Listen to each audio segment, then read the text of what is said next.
Hey everybody, I'm Ellie Mae here with Shannon in 3, 2, 1, 0. Here she is.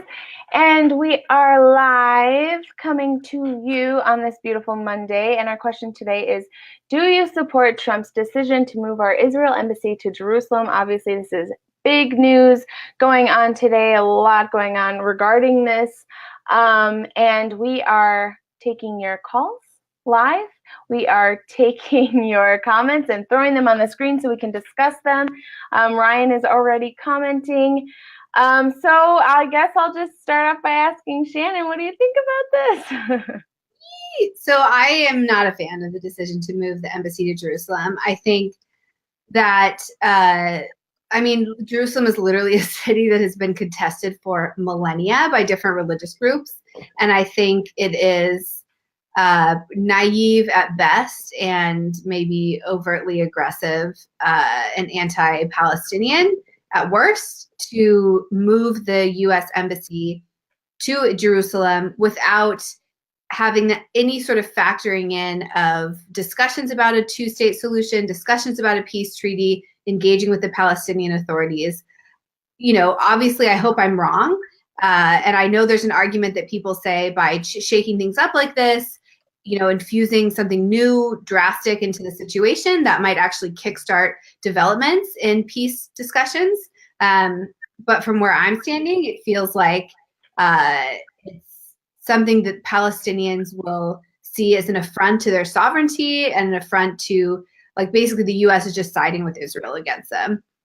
So for that reason, I would be against it. And I will say, just obviously, I think everyone, who's not saddened by the fact that, 50 protesters were killed in Gaza Strip this morning, allegedly thousands were injured, and that's just tragic. It's a tragedy. Yes, you cut out a little bit at the end, but I'm pretty sure I heard the gist of it. So I'm saying the funniest thing I think I've ever said in my life, and that's I agree with Chuck Schumer on this. He made a quote. That is ever that has happened, I feel like. I know, probably. He said, in a long overdue move, we have moved our embassy to Jerusalem. Every nation should have the right to choose its capital. I sponsored legislation to do this 2 decades ago, and I applaud President Trump for doing it.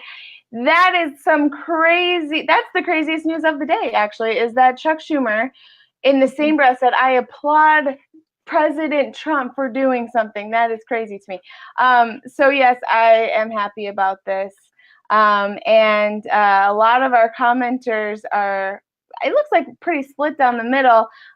Let's start with Judy. She says it wasn't his decision to make.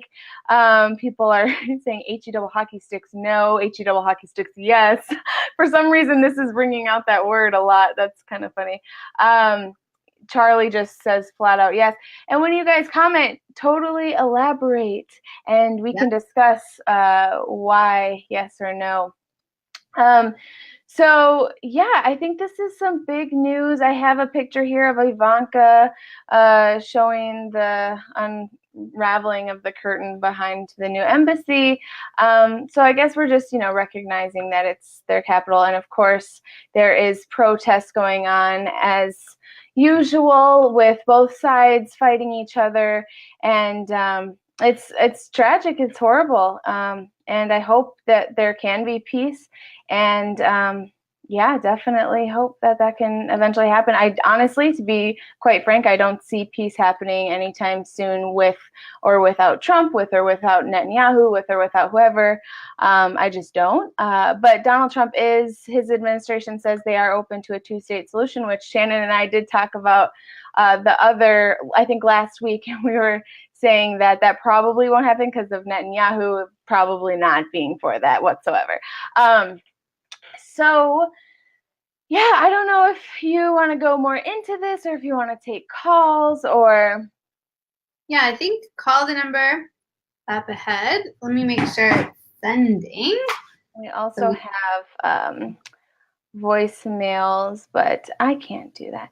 Ryan, yeah, I can voicemail. Let me make sure.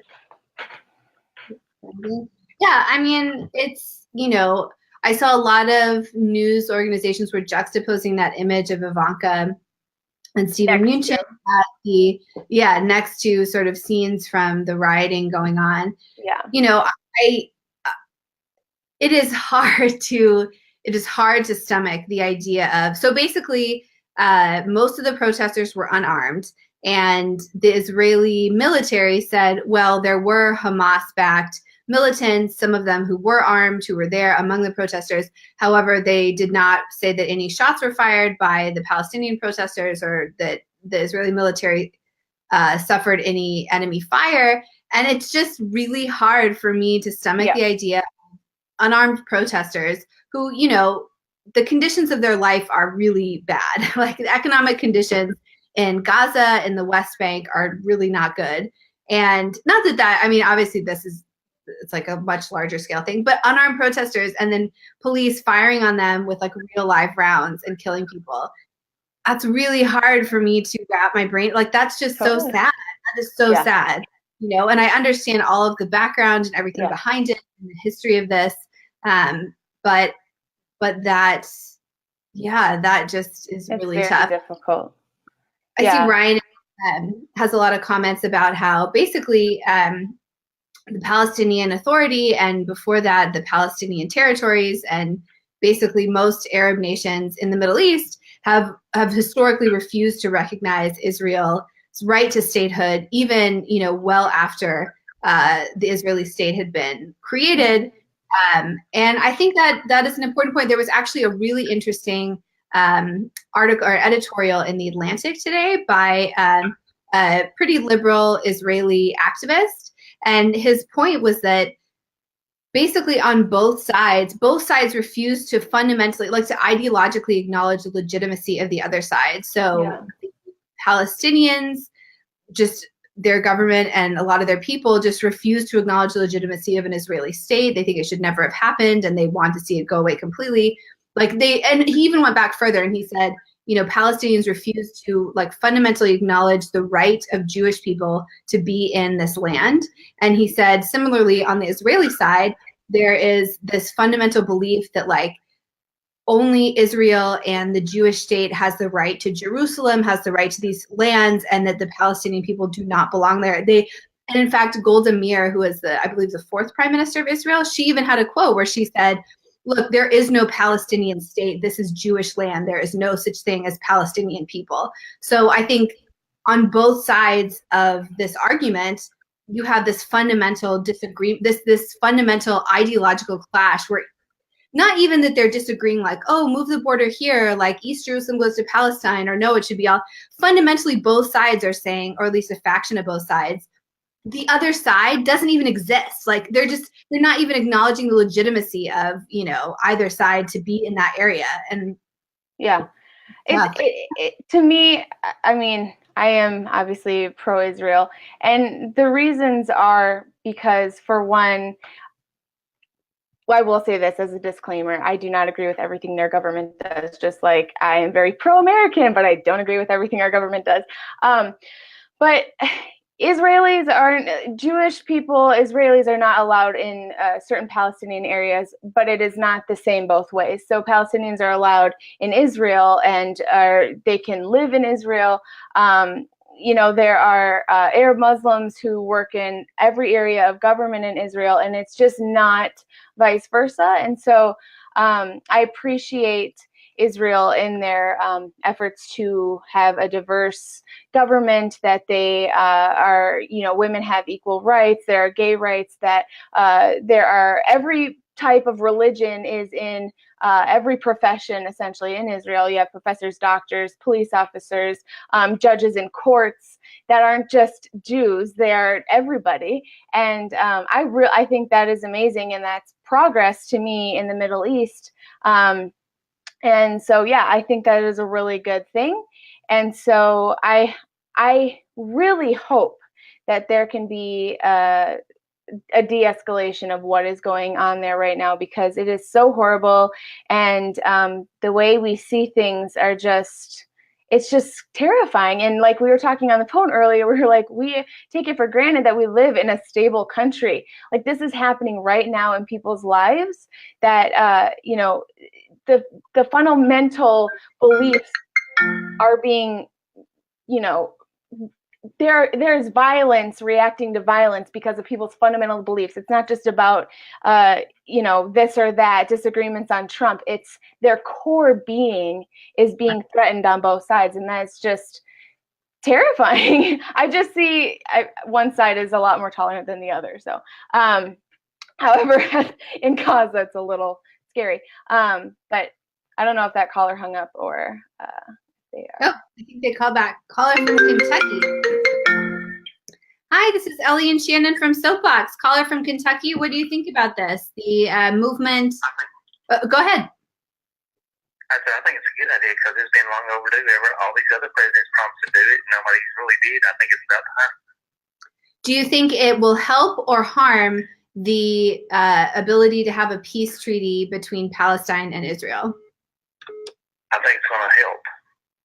Interesting. Why do you think it will help? I think it's with President Trump doing like what he did with North Korea, right up to the table. I think it will help peace. I just think it's going to be a good thing. Well, thank you so much for calling. We appreciate your point of view, sir. Yeah, I am seeing that from a few pro-Trump media outlets. So like Breitbart, I think, had several editorials talking about basically just nothing has worked for the past 70 years. So this is also, I believe, the 70th anniversary of the creation of the Israeli state. Nothing has worked. And so, obviously there's been a lot of flux in the situation there. I mean, to me, I think that editorial that I was quoting earlier or referencing earlier, I think that's sort of the core thing is like, look, do you believe that there are 4 million Palestinians and I believe 7 million Jewish Israeli citizens in this combined area? So do you think they both have rights to be there? Like fundamentally, I think a lot of people on both sides don't believe that. I think that is a fundamental belief that many people in this area on both sides have, which is like either Palestinians should not be there or Jewish people should not be there. And that needs to be overcome, in order to find any solution. Like we all talk about a 2-state solution, which is great. I mean, in a utopia, maybe a 1-state solution would be great, where this, prosperous country could welcome everyone and be made stronger by this diverse group of people, and everyone have unfettered access to Jerusalem, which is important in many religions. Like maybe that would be, the best outcome. But obviously that's, that's not really on the table. So. Yeah. I know, and it is because it's the core of everyone's being, and it's the 3 major religions essentially have such holy beliefs in this exact one area, and that is quite difficult. So I have a lot of Israeli friends too, so I'm super biased, but even they admit that there are problems and the violence is obviously problematic, and they don't want to feel like they have to defend their country. So they would definitely like to see that it's not like there's just this constant hatred of everyone. And actually there's a YouTuber named Nas who does a very good job of showing the more moderate people on both sides in Israel, Jews, Muslims, Christians, who all are like, hey, we're all chilling, it's fine. And of course, we don't always see that. Everyone's best interest to obviously stop with the, occupation of the West Bank and Gaza, stop with the fighting, with the terrorism, like that isn't in everyone's best interest, And I think another thing that just in general about diplomacy that I think we see again and again, and this is not, I'm not singling out Trump in particular, is the idea of we always seem to use force as the motivator instead of like economic opportunity, And I think, it feels like it's always the military that's driving, conflicts around the world and that's driving these, and doesn't it seem like, for example, there was some news today about how this, who I haven't read too much about him, but this religious cleric in Iraq who's like very populist. And I'm not sure how much of a hardliner he is, but he's pretty anti-US and he's risen to prominence in the Iraqi elections. And it just feels like that is an example of you come in with the, iron fist or whatever, the hammer, and invade Iraq. And it's like, couldn't we say, instead of invasion and military action, can't we be like, well, invest in your economy, like economic opportunity? Like, I think that leads to more peace and more equality too. I think you see particularly, regimes that are very oppressive around the world. I think often a lot of the general populace buys into that because they don't have a lot of economic opportunity. Their lives are kind of terrible. And so they support these despotic regimes who play into fear and anger and these base human emotions to motivate people to follow them. And instead, if you were like, hey, here, you and your wife and your daughters could get an education and a job, and you could support your family, I think people would be less just bigoted and I would hope. yeah. One tweet I just want to throw up. I did not throw up. That did not sound good. Trump, I want to throw up. No, Donald Trump just said, big day for Israel. Congratulations. He didn't tweet much about this, actually, unless I was completely missing it. Because usually I like to show you guys his daily tweets.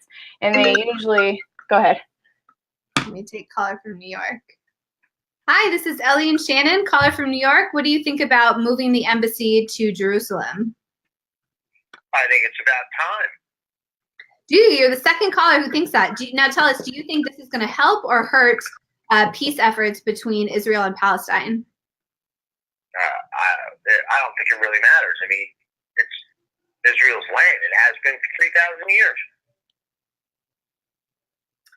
Great. Well, thanks so much for calling in. We appreciate your point of view. Yeah, I mean, it is where religion is involved. It is very, because your religion is so closely tied to people's identities. Yes. Did you see, I think it was in Jerusalem, the flowered American flag that they planted before this today? Oh my gosh. It's just interesting. I just thought I would show people.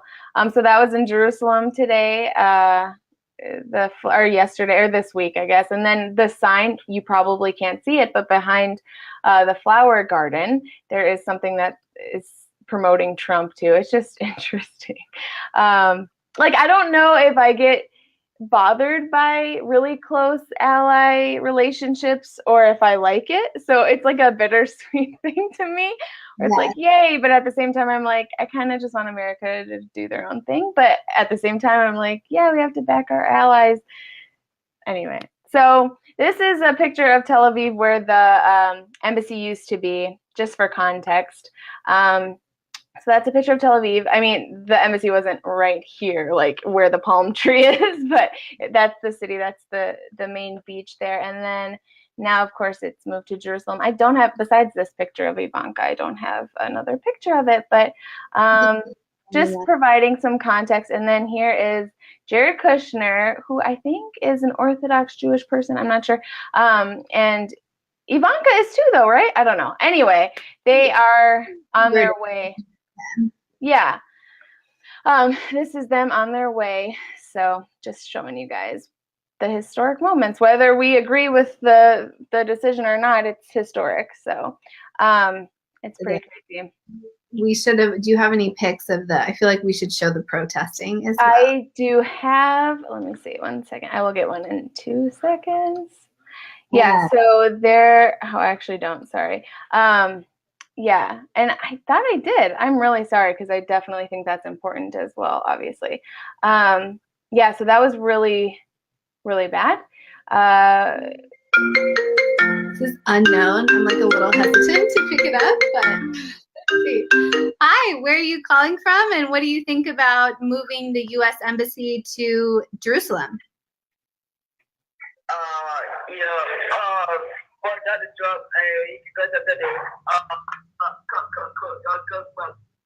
Oh, I couldn't really. Interesting. Might have been a troll. Unknown. Probably not good to pick up the unknown. Yeah.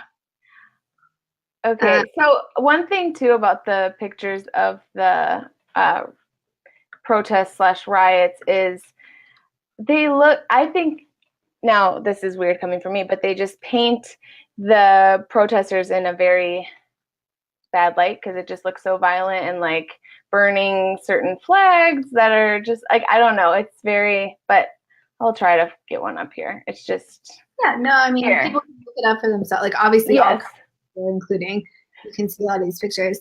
So Amy has a comment that she says, "What country receives the most foreign aid? Could it be Israel?" Is that true? Does Israel I get think, from the US? honestly, we give them a crap ton of money. And Rand Paul campaigned and said we need to slow our roll with that situation. And I think, I mean, yeah, I kind of agree. I don't think all of our tax dollars should be going to Israel. And there are so many organizations, by the way, private organizations who love raising money for Israel too. So I believe in that for sure. Go for it. But as far as our tax dollars, right? It's like one of the number one political donors, like, period. I feel like I think, raised a ton of money for. I'm trying to see. Okay. Joan, where she said, "I think this is just Trump trying to build more hotels in Israel." Yeah, I saw that. Which I am definitely a skeptic, but even I do not think that this is a plot for building. You don't.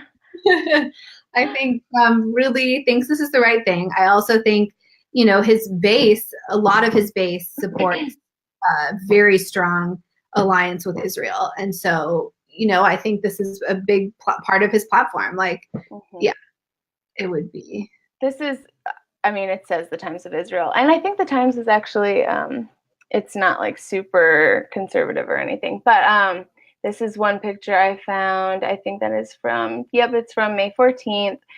And then there's videos, which I'm scared to play because I haven't looked at them. So here's actually a picture, if we can zoom in a little bit, of painful. This is just sad, just for context. He's obviously, it says emergency services and Palestinians carry a wounded protester during clashes with Israeli security forces near the border between Israel and the Gaza Strip on May 14th. So it's tragic. It is. I mean, 50 people died. It's terrible, and people were wounded. Not to, and to circle back to that, one thing that was interesting to me as I was researching this for the show, and this is my own ignorance, but I was not that familiar with a map of Palestine and Israel. And it's so interesting. I mean, literally, it is like 3 different pockets of Israeli-controlled Palestinian territory, like dotted around, bordering the state of Israel. So there is actually quite a bit of like contested border along each of these territories. It's just really sad. I mean, it's very complicated to understand too, the border situation, and but the more you know, the better. You can clearly see each of the territories abuts like borders another Middle Eastern nation that had, so like the part that borders Syria, which I think is the West Bank, and is Golan Heights borders Syria, and like you can see during like one of the multiple wars, like that was territory that Syria, got, and that they were able to hold. Like part of, I think the West Bank borders Jordan, and then I think Gaza doesn't. This isn't really helpful, but you can see Jordan to the south, and then of course Syria to the north. Yeah, I think Gaza is close to Egypt, so it's just. Yeah, it really is so interesting. And I mean, it goes back to, like, you brought up our discussion earlier today before the show about how, I mean, we take for granted the idea of peaceful conflict, and there are so many places around the world where that is not the case, and people die and kill each other over issues that we just take for granted here. I know. It puts things in perspective. It's good for us to reflect on it, because it's exactly right what you're saying. We definitely take things for granted. So just some comments, people just outright saying no, people just saying yes. It looks like just a pattern. And I don't know if we have any more voicemails or anything. But I don't know. Do you have any final thoughts? Just, I think what I said, just really sad to see this conflict that is taking so many people's lives. And it just feels like, have we not evolved as a human species? Like No. these conflicts were going on. I mean, I think one of our callers was from New York, was like, this has been Jewish land, Israeli land, which actually the state of Israel is like, but yeah, anyway, the concept of Israel. Anyway, for like thousands of years, literally like 3,000 years ago, these people were fighting about these same things in the same territory. It's like, come on, can we not evolve past this and live peacefully together and resolve this? Yes. All right, guys. Well, I think we'll wrap up for now. My final thoughts are, whether you agree or not, it's historic. So we're seeing crazy things happening in the world. Stay tuned for more, I guess. We will be back tomorrow with you live, and we can't wait to see you guys, and we'll see you then. Bye.